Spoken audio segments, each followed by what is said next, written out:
자, 이번 시간은 속건제에 대한 말씀인데요.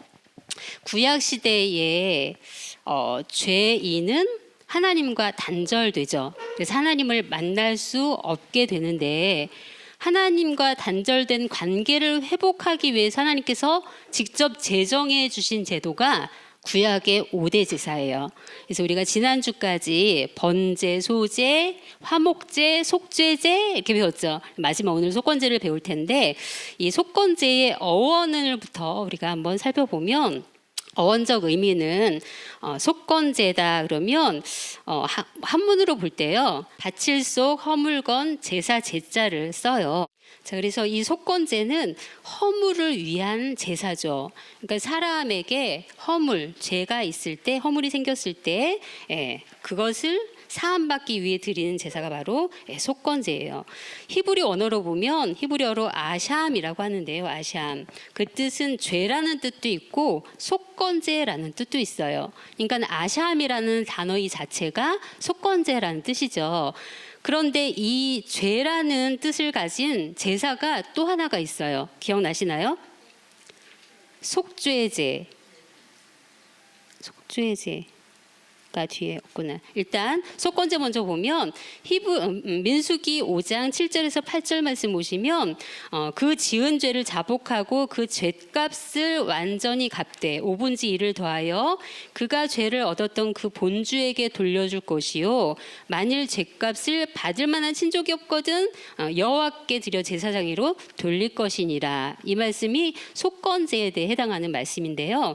속건제는 죄값을 갚는, 그래서 죄값을 온전히 갚되 5분의 1을 더하여서 갚아라 이렇게 말씀하고 있어요.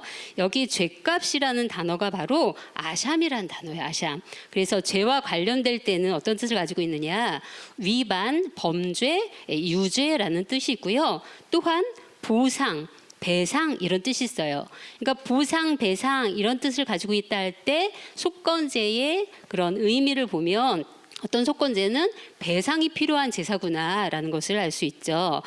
그런데 죄와 관련될 때 이런 배상, 보상이 들어가는데 죄와 관련된 제사에는 속죄제가 있죠. 이 속죄제라는 단어는 히브리어로 하타라고 하는데 이 하타라는 단어 뜻 속에 죄와 속죄제라는 두 가지 단어가 다 들어있는 거예요. 그러니까 하타라는 단어는 속죄제를 뜻하는 거죠. 그래서 이 속죄제는 죄를 속하기 위해서 하나님께 드리는 희생제사.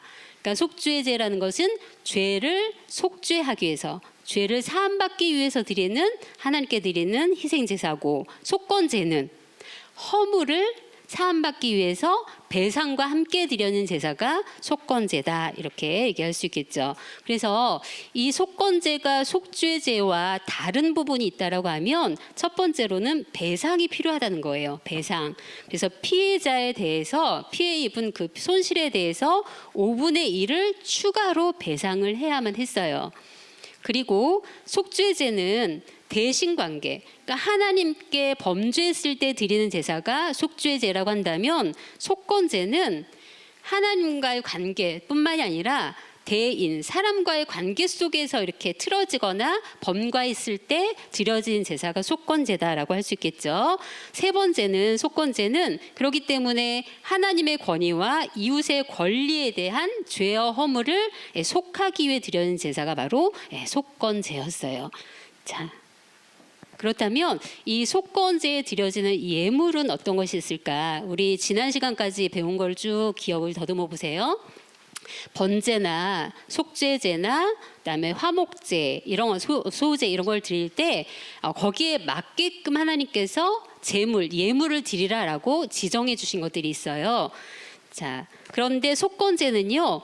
지정한 가치에 따라서 오직 흠없는 순양만 드리겠어요. 그러니까 다른 제사에는 순양, 수염소, 수소, 암양, 뭐 또 곡물, 뭐 비둘기까지 이렇게 여러 다양하게 드리겠는데 이 속건제에는 순양만, 오직 순양만 드리되 지정한 가치에 따라서 드리게 했다는 거죠. 그래서 레위기 5장 15절에 보시면 누구든지 여호와의 성물에 대하여 그를 범하였거든 여호와의 성물에 대해서 범죄한 것은 하나님께 대한 범과 를 했을 때는 속건제를 드리되 너의 지정한 가치를 따라서 순양을 드려라. 흠없는 순양을 드려라. 이렇게 말씀하고 있어요. 자, 순양을 드리되 지정한 가치를 따라서 드리라 그랬죠. 너의. 여기 너란 누굴까요? 모세. 지금 모세 얘기하시는 말씀이에요. 아직 제사장이 세워지기 이전에 제사 규례를 먼저 주셨잖아요. 그래서 너라는 것은 모세에게 지금 말씀하고 있는 거예요. 그래서 모세 네가 정한 가치를 따라서 순양을 가지고 오게 해라. 이렇게 말씀하고 있는데 레위기 5장 18절에도 너의 지정한 가치대로 순양을 가지고 오라. 이렇게 말씀하고 있죠. 자, 그렇다면 다른 제사와 이렇게 비교를 해볼 때 번제나 속죄제나 화목제는 드리는 자의 신분과 형편에 따라 다르게 드렸어요. 자, 속죄제를 예로 볼 때 속죄제는 드리는 자의 신분, 뭐 제사장을 위한 속죄제냐 아니면 일반 평민을 위한 속죄제냐에 따라서 그 종류가 예물의 종류가 달랐죠. 그리고 형편에 따라서 부자면 뭐 제사장이면 그 책임이 과하기 때문에 가장 값비싼 뭐 암소를 드리라던가 이렇게 형편에 따라서, 그리고 가난한 사람이다 그러면 속죄하기 위해서 정말 없으면 비둘기, 집에서 기르는 비둘기 새끼 2마리라도 그것으로 제사를 드려라 이렇게 말씀하고 있죠. 그래서 번제, 속죄제, 화목제는 신분과 형편에 따라서 다르게 지정이 됐어요. 자, 그런데 속건제는 지정한 가치에 따라서 오직 흠없는 순양만 드리겠죠.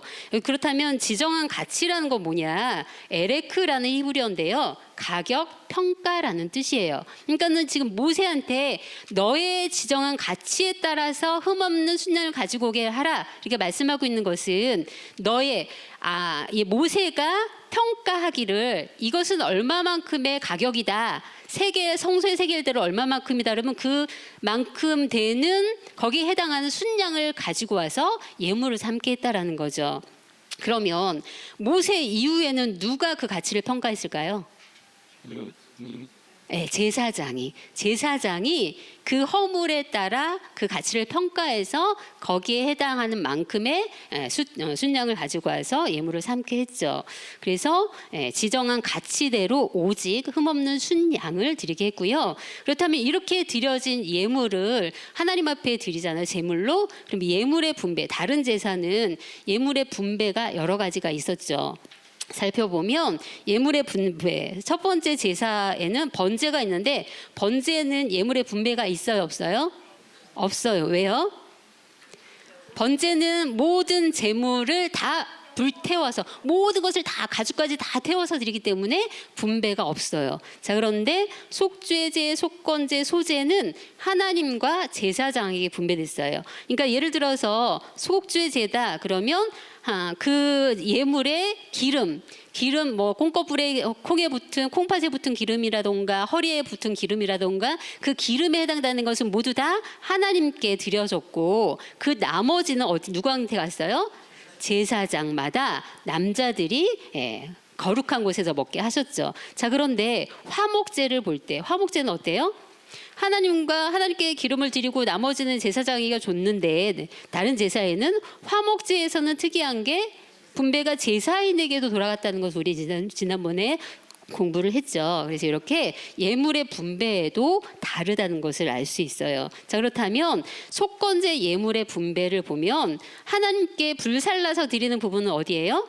제물의 모든 기름. 그러니까 기름에 해당되는 것은 모두 다 하나님께 드려졌어요. 그리고 기름을 제외한 나머지 고기는 누구에게? 제사장의 몫으로 돌아갔죠. 자, 그러면 왜 이렇게 제물을 드릴 때 제사장에게 돌아갔을까? 제사장의 응식으로 하나님께서 제사장에게 줬어요. 자, 레위기 7장 5절에서 6절 말씀 보시면 지극히 이 속건제에 대한 말씀인데 이 속건제는 지극히 거룩하니 이것을 제사장의 남자마다 먹되 거룩한 곳에서 먹을지라 이렇게 말씀하고 있죠. 그러니까 한마디로 제물이 거룩하기 때문에 거룩한 곳에서 먹어야 한다라고 표현을 하고 있어요. 자, 그런데 이것을 원문대로 번역을 하면 이것은 이제 개역 성경을 번역할 때 이렇게 번역했는데 히브리 원문대로 번역을 하면 어떻게 되냐면요. 거룩한 제사장이 거룩한 곳에서 먹기 때문에 그 제물이 거룩하다. 이렇게 반대로 번역이 되고 있는 거죠. 자, 그러면 우리는 지극히 거룩한 지성물이기 때문에, 그러니까 제사장에게 분배된 그 지성물은 거룩한 거기 때문에 거룩한 제사장이 먹는다, 이렇게 우리는 인식을 했는데, 이 말씀을 원문대로 해석해 보면 반대죠. 제사장이 거룩하기 때문에 그 거룩한 제물을 먹는다, 이게 되는 거예요. 이것은 바로 제물보다 제사를 집행하는 누구?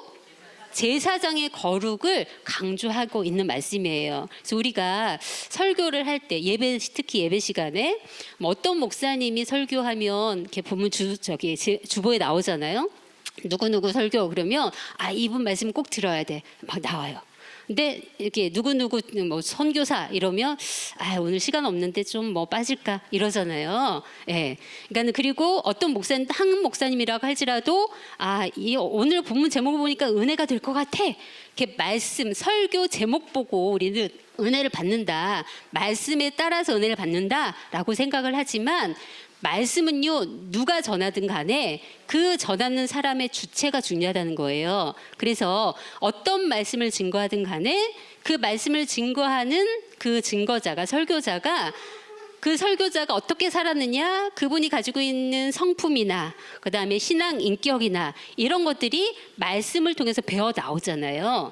그렇기 때문에 우리의 말씀을 전하는 사역자들은 어떤 삶을 살아야 되는 거예요?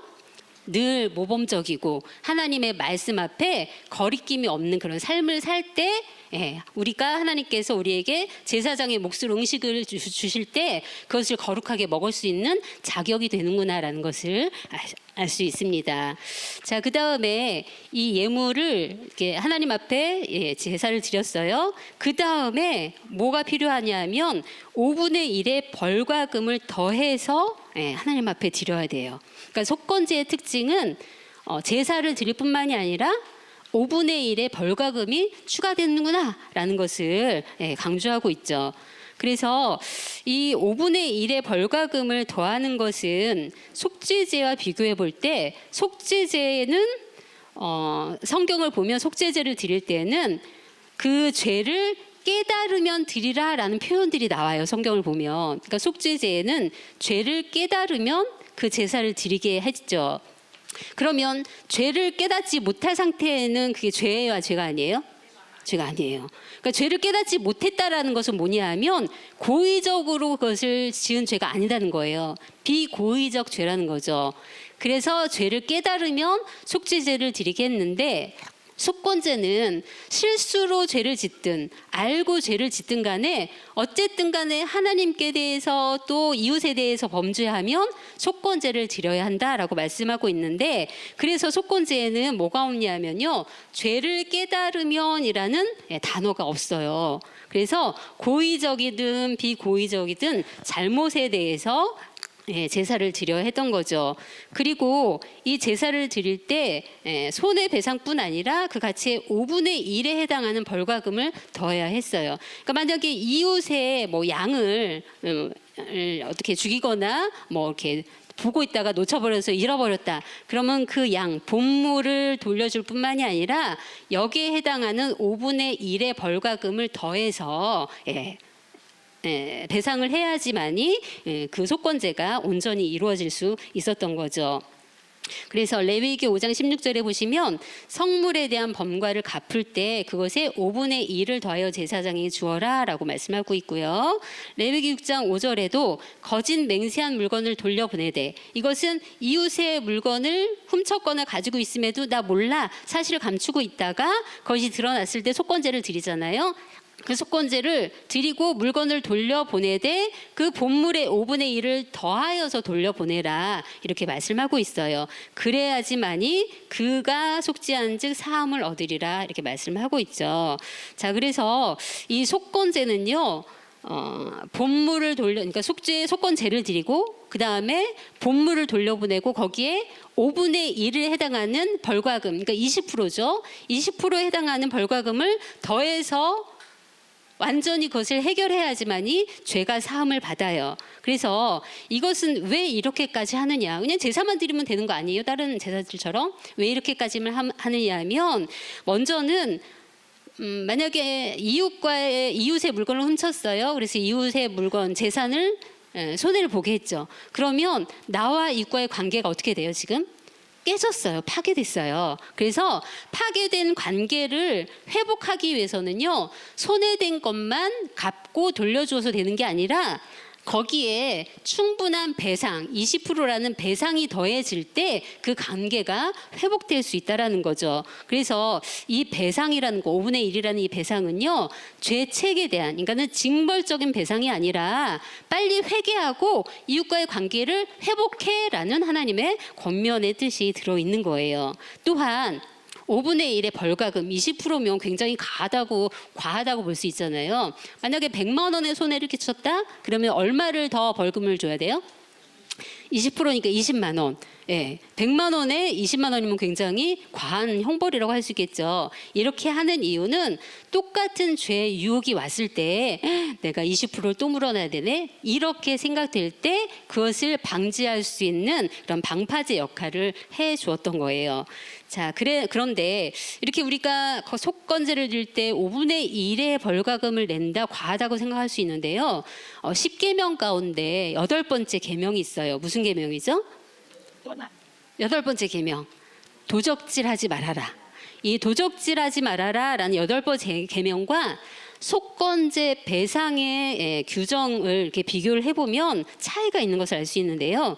출애굽기 22장 1절에 보시면 사람이 소나 양을 도적질하여 잡거나 팔면, 그러니까 죽이거나 팔아서 다시 되찾아올 수 없게 될 때는 그는 소 하나에 소 5을 갚고 양 하나에 양 4을 갚아라, 이렇게 말씀하고 있어요. 자, 그런데 출애굽기 22장 4절에는 도적질한 것이 살아서 그 손에 있으면 다시 되찾아올 수 있죠. 그때는 소나 나귀나 양을 물어나고 갑절을 배상하라, 이렇게 말씀하고 있습니다. 이것을 볼 때 피해를 줬을 때 5배, 어떻게는 또 4배, 또 어떨 때는 2배 배상을 해야 되는구나 라는 것을 알 수 있는데요.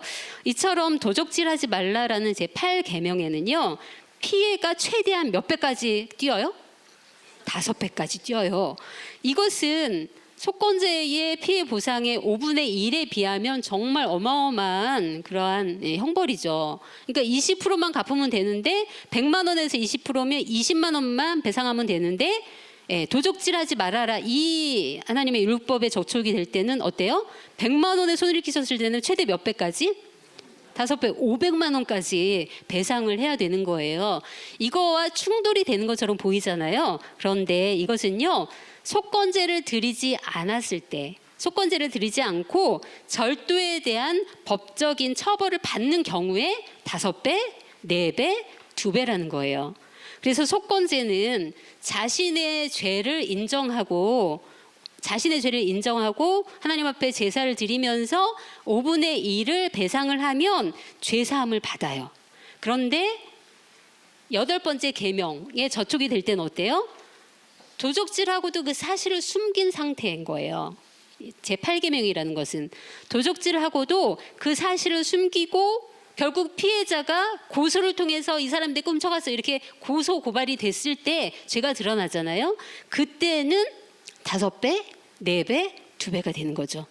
그러면 우리는 어떻게 해야지 손해를 덜 볼까요? 그러니까 한마디로 자수하면 20%만 배상을 하면 돼요. 그렇죠? 그런데 고소당하면 몇 배다? 5배, 4배, 2배다. 그럼 우리는 어떻게 해야지 손해가 되지 않을까? 자수하여 뭐 하자? 광명 찾자. 그래서 이렇게 스스로 죄를 인정하고 밝혀서 속건제를 드리고 5분의 1의 배상을 함으로 인해서 파괴된 관계를 회복할 수 있는 것이 바로 속건제의 법이었어요. 그리고 이 손해배상을 할 때 벌가금을 더하여서 갚되 그 죄가 드러나는 당일에 갚아야 한다라고 레위기 6장 5절에 말씀하고 있죠. 자, 그런데 내가 손해배상을 이제 하나님 앞에 속건제를 드리고 이제 20%를 갚으면서 죄를 다 해결하려고 해요. 근데 20% 손해배상 벌가금을 줘야 되는데 그 피해자가 없어요. 예를 들어서 죽었거나 아니면 타지로 뭐 이사 가서 연락이 안 된다거나 그래서 갚을 길이 없어요. 그럼 어떻게 해야 될까요? 아이고 잘 됐다. 안 갚아도 되겠네. 이래야 되나요? 그러면 속건제, 제사가 마무리가 되지 않는 거예요. 그래서 하나님은 피해자에게 직접 배상할 수 없을 때는 어떻게 해라? 친족에게라도 갚아라. 그래서 민수기 5장 7절에서 8절에 보시면 자 8절에 만일 죗값을 받을 만한 친족이 없거든 친족에게 갚아야 하는데 친족도 없어요. 그럼 어떻게 해야 될까요?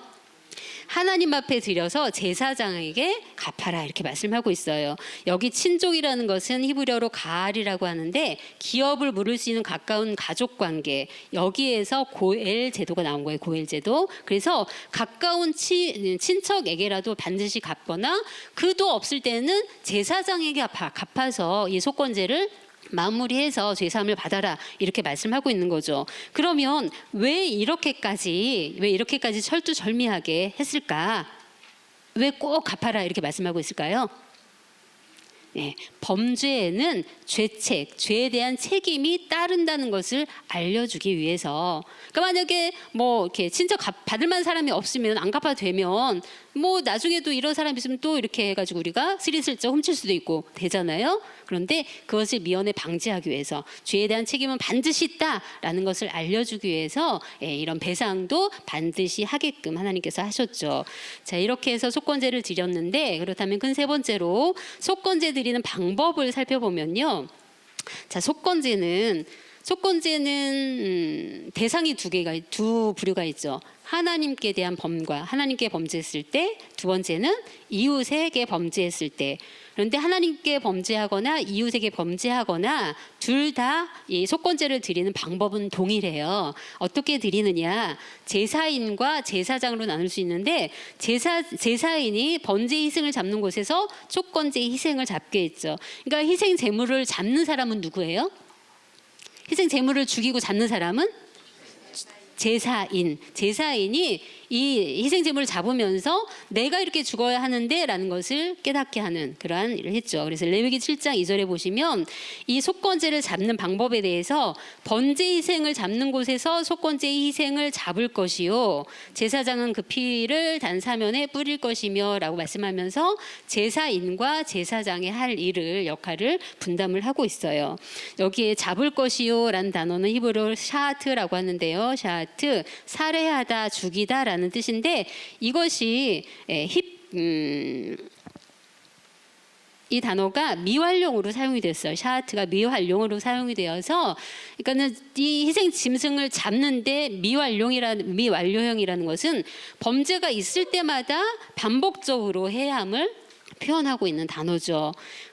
그래서 이렇게 제사인은 범죄할 때마다 이렇게 희생 제물을 잡아야 하는구나라는 것을 생각하게 됐을 거예요. 그리고 제사장은 번제의 피를 어디에 뿌려요? 단사면, 번제단 사면에 뿌리게 했어요. 자, 우리가 5대 제사에서 피를 처리하는 방법이 각각 다른데요. 서로 비교를 해보면 피 처리하는 방법, 소제, 피를 어떻게 처리했죠? 소제는 피 없는 제사, 그래서 피 처리 방법이 없어요. 곡물이니까. 그다음에 번제와 화목제, 속건제는 번제단에 뿌렸어요. 그리고 속죄제는 이 범죄자의 대상에 따라서 이 피처리를 어디에다가 하느냐가 달라졌죠. 그래서 속죄제가 만약에 제사장이다 그러면 휘장 앞에 7번 뿌리고 분향단 뿔에 4뿔에 피를 바르게 했어요. 만약에 평민이다 그러면 휘장 앞과 분향단이 아니라 번제단 4뿔에 피를 바르게 하고 나머지 피는 번제단 밑에 다 쏟게 했죠. 이처럼 피처리 방법이 다른데 속건제는 어디에서 피처리를 했어요? 번제단에 뿌리게 하셨죠. 그래서 이 제사장이 번제단 단에 뿌릴 것이며 라고 말씀하고 있는데 여기 뿌릴 것이며 히브리어로 자라크라고 해요. 이 자라크는 많이 뿌리다, 흩뿌리다 이런 뜻인데요. 이것은 이 자라크가 사용된 용례를 보면 농부들이 씨를 땅에 뿌릴 때 어떻게 뿌려요? 툭툭 손으로 이렇게 던지잖아요. 이렇게 많이 집어서 이렇게 훅툭 뿌려요. 그렇게 씨를 땅에 던지면서 뿌리듯이 뿌렸다는 거예요. 그러면 제사장이 그렇게 씨를 뿌리듯 이 피를 번제단에 뿌렸다는 것은 무엇을 의미해 주느냐라고 할 때, 씨가 땅에 떨어지면 어떻게 돼요? 새 생명이 돋아나죠. 그것처럼 제사장이 번제단에 피를 이렇게 뿌리는 것은 제물의 생명을 하나님께 드리는 것을 의미해요. 그리고 두 번째는 하나님과의 그래서 생명이 연결되는 것을 의미하죠. 그래서 우리는 어떻게 돼요? 새로운 생명이 뿌려진다, 수여되는 것을 의미해 주고 있어요. 무엇이? 히브리어 자라크가. 그래서 이렇게 번제단에 이렇게 자라크처럼, 자라크라는 것, 이렇게 씨를 뿌리듯이 뿌린다는 것은 이렇게 우리에게 새 생명을 주기 위한 하나님의 뜻이 담겨 있다는 것을 알 수 있죠.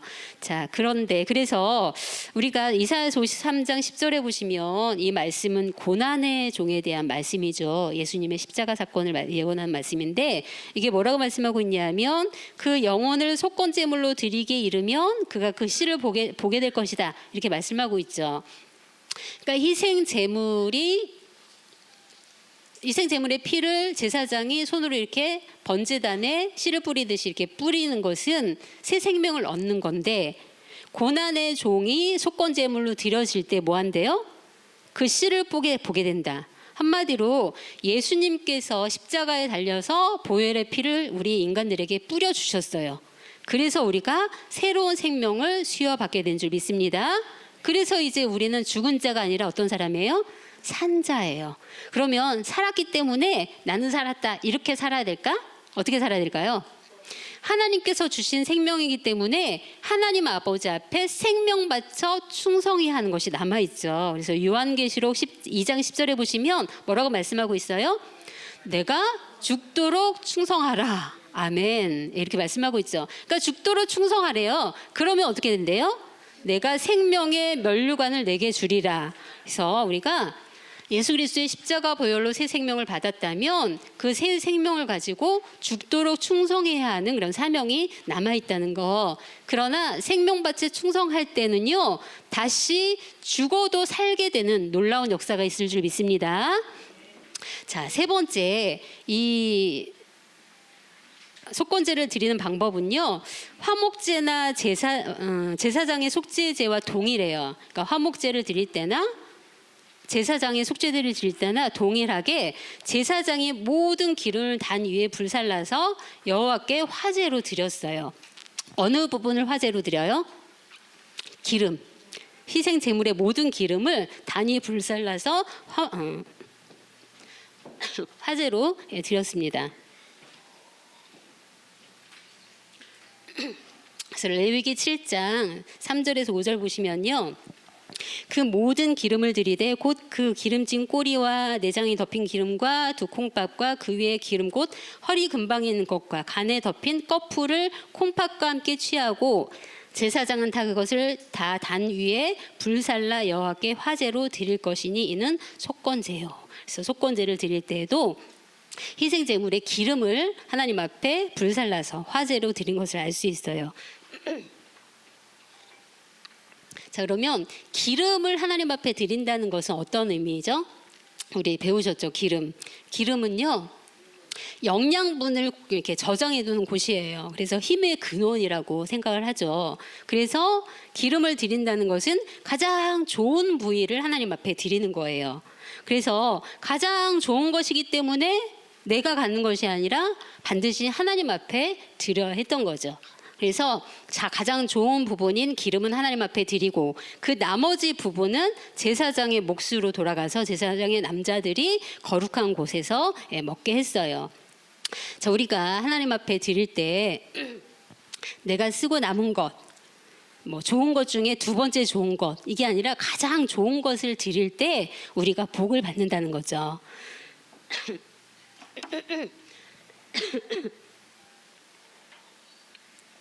창세기 4장 4절에 보시면 아벨도 가장 좋은 것으로 드렸어요. 아벨이 양의 첫 새끼와 기름으로 하나님 앞에 드렸기 때문에 하나님께서 아벨에 드린 그 제사를 받으셨다, 이렇게 말씀하고 있죠. 근데 가인은 받지 않으셨어요. 그러면 왜 아벨의 제물과 아벨을 받으셨느냐라고 할 때 히브리서 11장 4절에 이렇게 말씀하고 있죠. 그러니까 첫 새끼와 기름으로 드린 것에 대해서 가인보다 더 나은 제사를 하나님께 드렸대요. 그러니까 더 나은 제사라는 것은 가장 좋은 것으로 드렸다라는 거죠. 그렇게 드린 아벨과 아벨의 제사를 받으시면서 그러한 아벨을 의로운 자라 하시는 증거, 아벨이 그렇게 가장 좋은 것을 드렸기 때문에 의로운 자라는 증거를 받게 된 것이죠. 그래서 우리가 하나님 앞에 의롭게 되는 방법을 또 여기서 가르쳐주고 있어요. 어떻게 해야지 의롭게 돼요? 가장 좋은 거. 이 가장 좋은 게 다른 사람이 가지고 있는 것과 비교해서 가장 좋은 게 아니라, 그러면 다른 사람이 내 것보다 더 좋은 걸 가지고 있을 수 있잖아요. 그러니까 비교 대상으로 가장 좋은 게 아니라 내가 가지고 있는 것, 하나님께서 내게 주신 것 중에서 남들이 보기에는 별거 아닌 것처럼 보이지만 그래도 나한테는 가장 좋은 것이 될 수 있거든요. 그러한 가장 좋은 것을 하나님 앞에 먼저 드릴 때 내가 의로운 자라는 증거를 받게 된다는 것을 기억하시기 바랍니다. 그래서 최선을 다하는 게 하나님이 가장 기뻐하시는 제사라는 것을 알 수 있어요. 자, 그런데 이렇게 모든 기름을 이제 화제로 드렸는데 다른 희생 제사와 속건제를 또 비교를 해보면 다른 제사에는 있는데 속건제에 없는 것들이 있어요. 뭐가 있냐 하면, 자, 번제에 대한 설명인데요. 레위기 1장 9절 보세요. 그 전부를 단위에 불살라 번제를 삼을지니 이는 화제라 여호와께 향기로운 냄새니라. 번제에 대한 이 말씀이에요. 또 소제도 그 소제물 중에 불살일지 이는 화제라 여호와께 향기로운 냄새니라. 위임식 제사, 제사장 위임식 제사에도 번제물을 불사르니 이는 향기로운 냄새를 위하여 드리는 위임식 제사로 여호와께 드리는 화제라고 말씀하고 있어요. 자, 하나님 앞에 기름을 불살라서 드리는 게 화제예요. 화제를 드릴 때 하나님께서 화제라라고 말씀하시면서 뭐라고 말씀하고 있어요? 여호와께 향기로운 냄새다. 그러니까 화제를 드리면서 그 태워서 드리는 위로 올라가는 그 향을 하나님께서 흠향하심으로 내 죄사함을 받았다라는 표징이 되는 거죠. 번제, 소제, 위임식 제사 이렇게 여호와께 향기로운 냄새라는 표현이 있는데 속건제에는 그 표현이 없다는 거예요. 속건제는 레위기 7장 5절에 보시면 제사장은 그것을 다 단위에 불살라 여호와께 화제로 드릴 것이니 이는 속건제예요. 이게 끝이에요. 화제로 불살라서 드리고 끝이에요. 여기에 여호와께 향기로운 냄새니라라는 말씀이 없어요. 왜 그럴까요? 왜 그럴까요? 다른 제사는 속죄제를 들어보면 다른 제사는 죄를 지었을 때 그 죄인이 죽어야 하는데 그래서 그 죄인을 대신해서 희생 제물을 대속해서 드리죠. 그래서 죄를 대속하는 그런 의미가 속죄제나 다른 제사는 있어요. 근데 속건제는 어떤 의미냐면 죄의 행위에 대한 제사예요. 죄의 행위의 대가로 드리는 제물을 드리는 거죠. 그리고 이 제사는 속건제를 드림으로 인해서 끝이 아니라, 제사를 드림으로 인해서 끝이 아니라 뭐가 남아 있어요? 배상. 본물을 돌려주면서 본물의 5분의 1의 배상을 해야 하는 과정이 남아있기 때문에 속건제를 드렸을 때 거기에서 여호와께 향기로운 냄새라라는 말씀이 없는 것이죠. 그리고 또 한 가지 없는 게 있어요.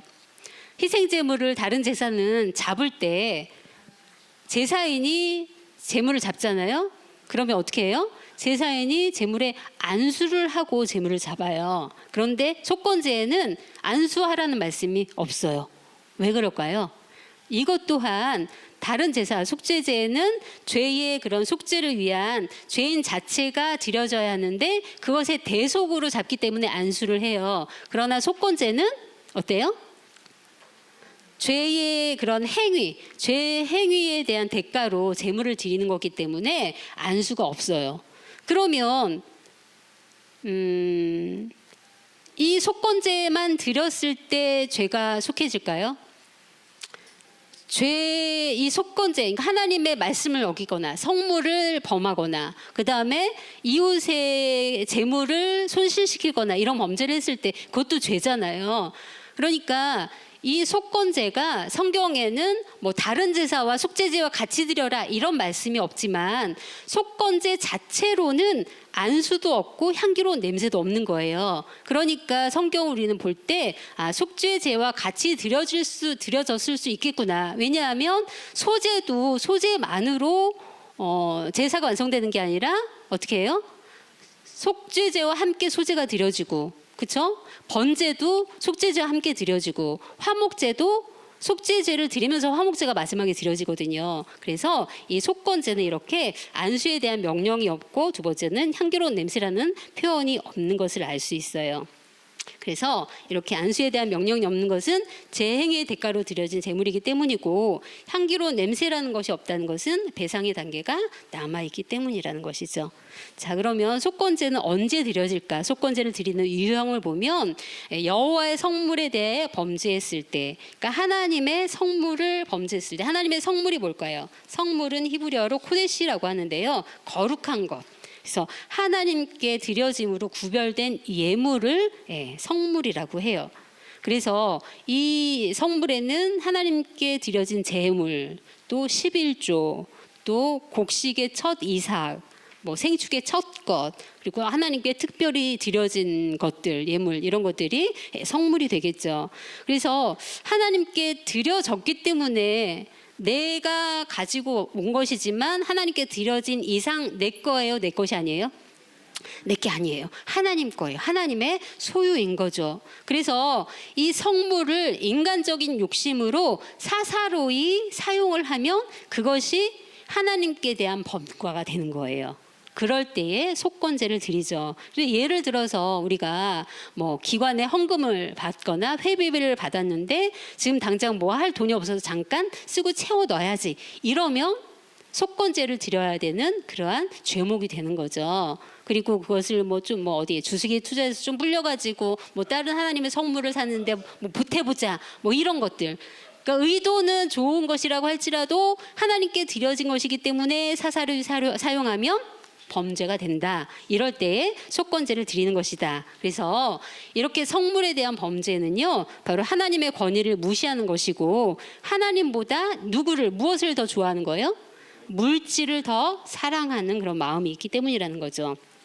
자, 그 다음에 두 번째는 여호와의 금령에 대한 범죄. 금령에 대한 범죄는 하나님의 말씀을 어겼을 때도 속건제를 드리게 했어요. 세 번째는 다른 사람의 소유에 대해서 범죄했을 때. 그래서 레위기 6장 2절에 보시면 누구든지 여호와께 신실치 못하여 범죄하되, 그러니까는 사람 이웃에 대해서 왜 범죄를 하게 되느냐, 그것은 하나님께 신실치 못하기 때문이다, 이렇게 말씀하시면서 곧 남의 물건을 막거나, 남의 물건을 막고도 그 사실을 부인하는 거죠.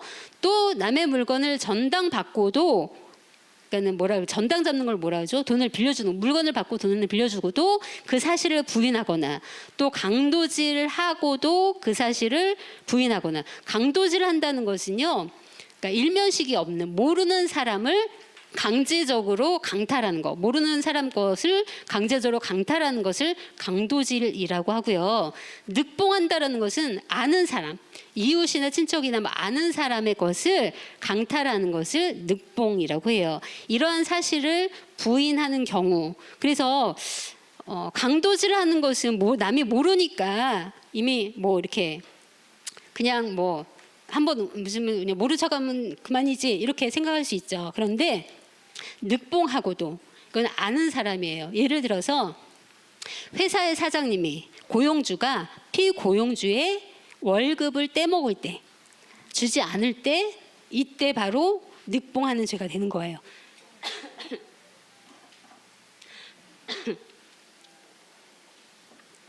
그래서 원로 목사님이 뭐라고 말씀하셨냐면, 그 사람에게 돌아갈 돈이 있는데 그 돈이 내 주머니에 있잖아요.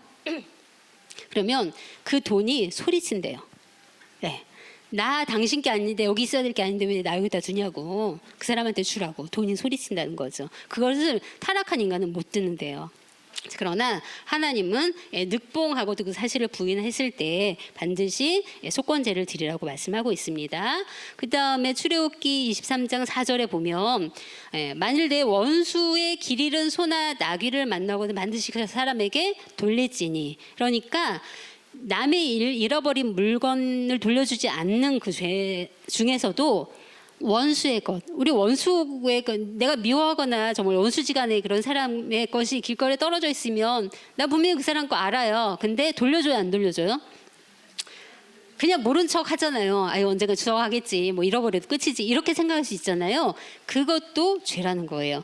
원수라 할지라도 반드시 그 사람에게 돌려줘라. 그런데 그렇지 않았을 때는 그 사실을 인정하고 배상, 속건제를 드리고 배상해라, 이렇게 말씀하고 있는 거죠. 그래서 이렇게 벌과금이 추가되는 이 5분의 1은 범죄한 자에게는요, 본래 주인에게 용서와 화해를 구하는 표현이에요.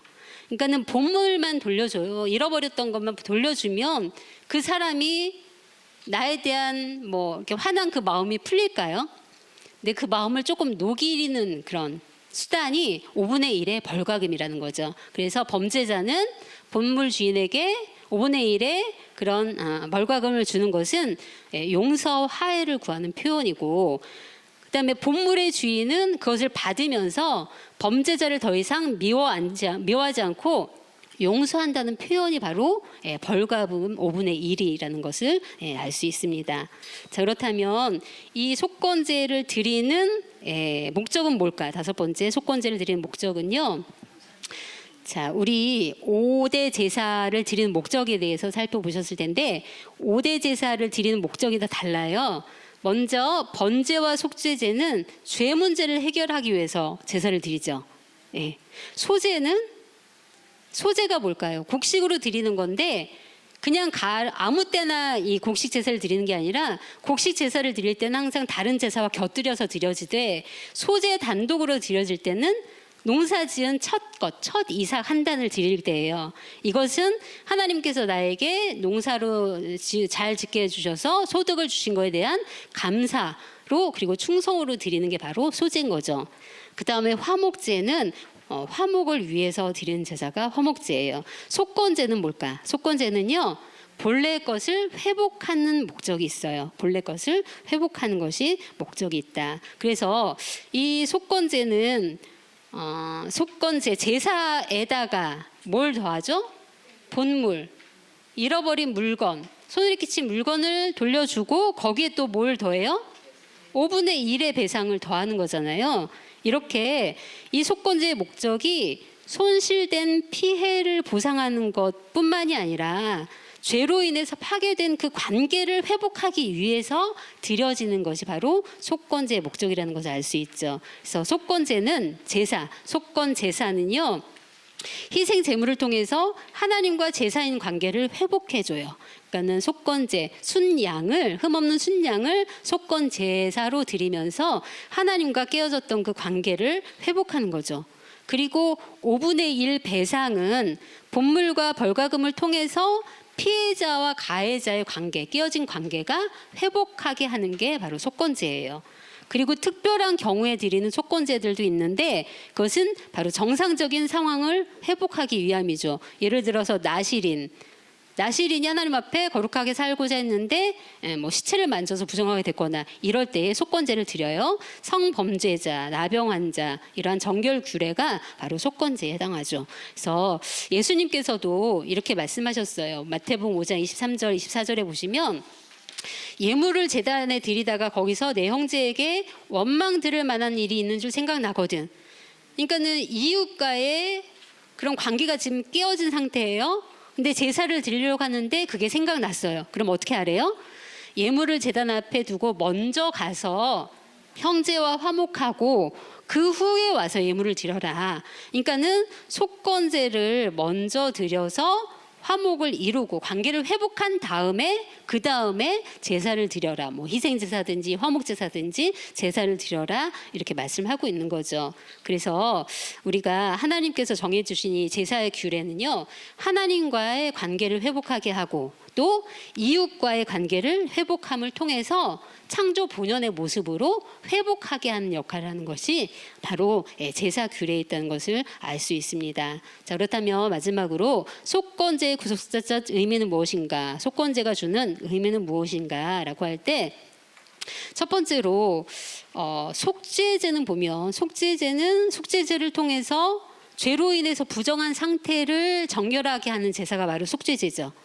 그런데 속건제는 대가를 반드시 지불하고 배상을 통해서, 그러니까 대가를 지불하는 그 배상을 통해서, 한마디로 말해서 반드시 죄값을 지불함으로, 죄값을 치러야만 하나님과의 관계가 회복되어서 제사를 드릴 수 있는 자격자가 된다는 것을 보여줘요. 이것은요, 속건제의 성격을 보여주는데, 속건제는요,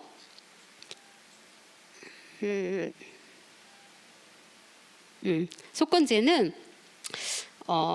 우리가 죄를 안 지었다 해도 우리의 조상들, 그 다음에 아담의 죄가 전가돼서 우리는 죄인이잖아요. 그래서 우리의 죄를 대신해서 아담부터 비롯된 그 죄의 값을 치르신 예수 그리스도의 구속 사역을 보여주는 게 바로 속건제예요.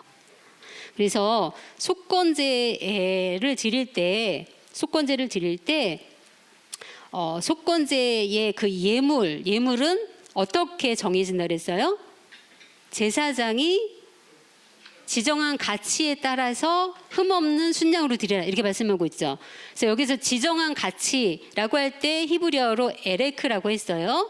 이 에레크가 헬라어로 번역될 때, 히브리어가 70인경인 헬라어로 번역될 때 이 에레크가 티메로 번역되었어요. 티메. 이 티메가 어디에 나오냐면 마태복음 26장 15절에 보시면 가룟 유다가 종교 지도자들에게 예수님을 넘겨주기 위해서 이렇게 얘기를 해요. 내가 예수를 너에게 넘겨주리니 얼마를 주려느냐 하니 그들이 은 30을 달아주었다, 이렇게 말씀하고 있죠. 자, 그런데 마태복음 27장 9절에 보시면 이것은 선지자 예레미야로 하신 말씀이 이루었나니 일러스되 저희가 그 정가된 자 곧 이스라엘 자손 중에서 정가한 자의 가격 곧 은 30을 가지고 주었다, 이렇게 말씀하고 있어요. 그러니까 가룟 유다가 예수님을 판 그 대가로 받은 그 은 30은 어떤 거라는 거예요? 정가한 자의 가격, 헬라어로 티메. 이 티메가 히브리어로 뭐예요? 지정한 가치, 에레크. 그래서 이 예수님께서도 지정한 가치대로 은 30에 팔리셨어요. 이것은 예수님이 속건 예물이 되기 위해서 지정한 가치대로 은 30에 팔렸다라는 것을 보여주죠. 이것은 또한 아담 이후에 모든 죄의 값을 예수님께서 십자가 피로 치르신 구속 사역을 보여주고 있습니다. 두 번째는 예수님께서 이렇게 속건 제물이 되셨는데, 이렇게 예수님께서 속건 제물이 되신 것은 구원의 씨를 통해서 하나님의 뜻을 성취하기 위함이다라고 성경은 말씀하고 있는데요. 이사야서 53장 10절에 보시면 여호와께서 그로 상함을 받게 하시기를 원하사 질고를 당하게 하셨은즉 그 영혼을 속건제물로 드리기에 이르면 그가 그 씨를 보게 되며 그날은 길 것이요 또 그의 손으로 여호와의 뜻을 성취하리로다, 말씀하고 있어요. 자, 이것은 아까도 말씀드렸지만 고난의 종에 대한 말씀이죠. 고난의 종이신 예수님, 그 예수님께서 그 영혼을 속건제물로 드리게 되면, 그래서 속건제물로 드리게 이르면 이라는 이 부분을 원문으로 번역을 하면 이렇게 번역이 돼요. 원문은 만약에 그 영혼을 속건제물로 드리게 되면 이란 뜻이죠. 그러니까 예수님께서 속건제물이 되시면 어떻게 되느냐, 바로 그 씨를 보게 된다라고 말씀하고 있어요. 이 말씀대로 예수님께서 십자가에 달려서 속건제물이 되셨는데, 속건제물로 십자가에 달리셨을 때 좌우편에 강도들이 달려 있었죠. 그래서 우편 강도가 이렇게 고백을 해요. 누가복음 23장 42절 43절에 보시면 우편 강도가 이렇게 얘기를 하죠. 예수여, 당신의 나라에 임하실 때 나를 생각하소서. 이것은 우편강도의 고백인데 우편강도가 바로 십자가에서 피 흘려 돌아가시는 그 예수님을 하나님 나라의 주인으로 고백을 하고 있어요. 이 고백을 받고 예수님께서는 43절에 내가 진실로 너에게 이르노니 오늘 내가 나와 함께 낙원에 있으리라 라고 말씀하시면서 이 우편강도를 하나님의 자녀로 호적을 이렇게 옮겨주시는 사건이었죠. 이처럼 예수님께서 이 우편강도의 고백을 통해서 우편강도의 고백이 속건제물로 드려지신 예수님께서 그 씨를 보는 순간이라는 것을 우리는 성경을 통해서 확인할 수 있습니다. 이처럼 고난의 종의 영혼이 속건제물로 드려지는 것은요, 예수 그리스도의 죽음이 어떻게 되는 거예요?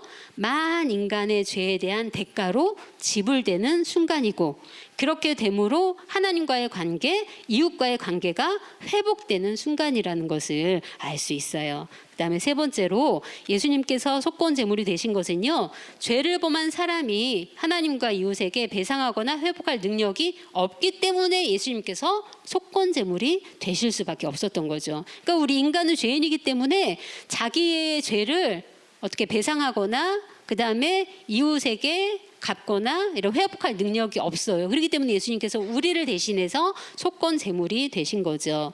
그래서 시편 49편 7절에서 8절에 보시면 아무도 결코 그 형제를 구속하지 못하며 저를 위하여 하나님께 속전을 바치지도 못할 것은, 속전이라는 것은 뭘까요?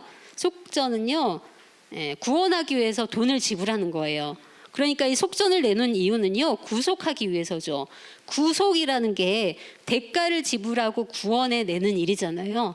그러니까 구원이라는 단어의 뜻과 구속이라는 단어의 뜻이 구별이 돼요. 구원은 구원받는 거, 해방되는 거예요. 근데 이렇게 해방되기 위해서 구속하는 거죠.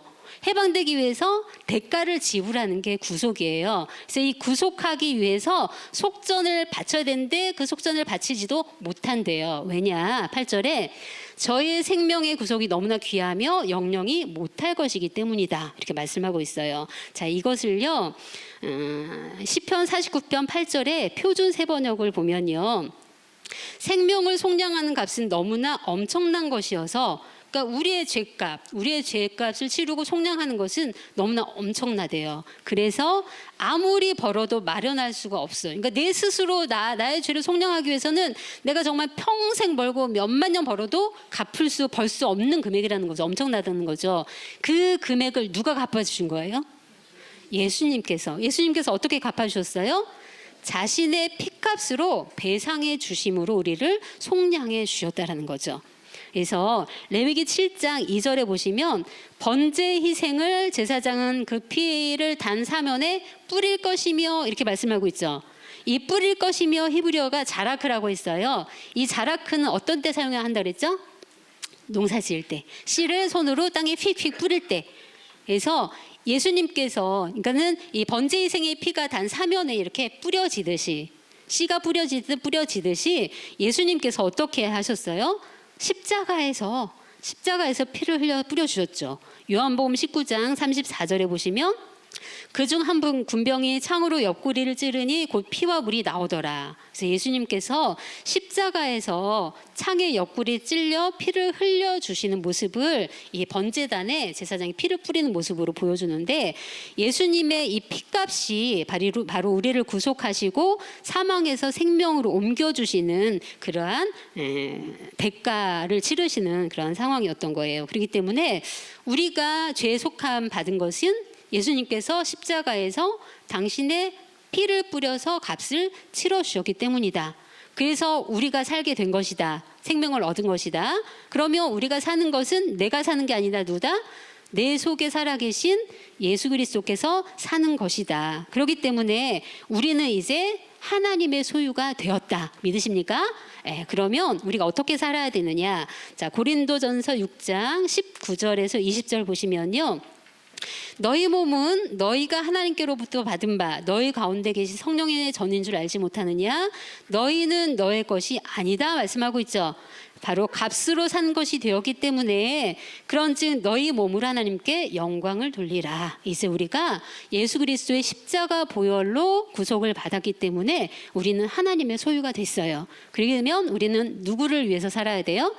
하나님을 위해서 살아야 되겠죠. 그런데 아직도 내 일이 먼저고 아직도 내 가족이 먼저고 그러잖아요. 예. 그리고 나한테 유익이라면 뭐든지 할 수 있고 뭐 이런 마음들이 있잖아요.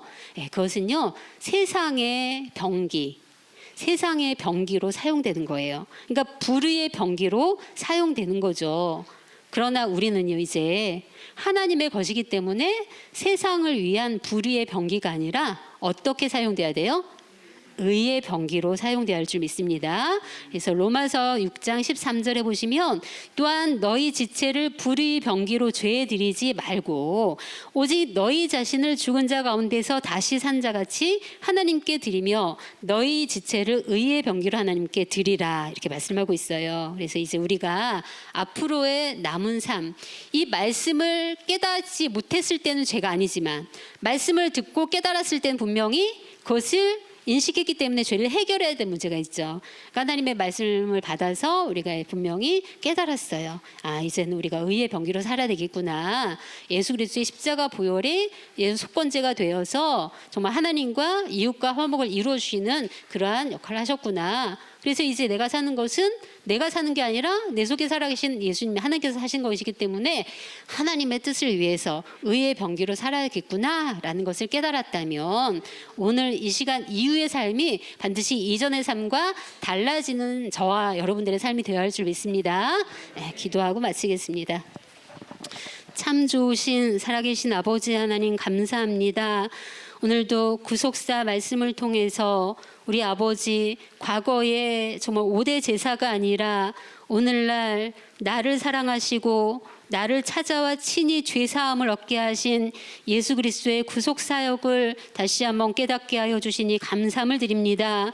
우리 아버지 하나님 이제 더 말씀을 사랑하고 성경을 사랑하여서 가까이 하게 하시고 말씀을 정말 자주 묵상하고 듣고 깨달을 수 있도록 인도하여 주셔서 정말 아버지 보시기에 좋았더라 하는 그러한 삶이 우리 아버지 앞에 제물로 드려질 수 있도록 축복하여 주시옵소서.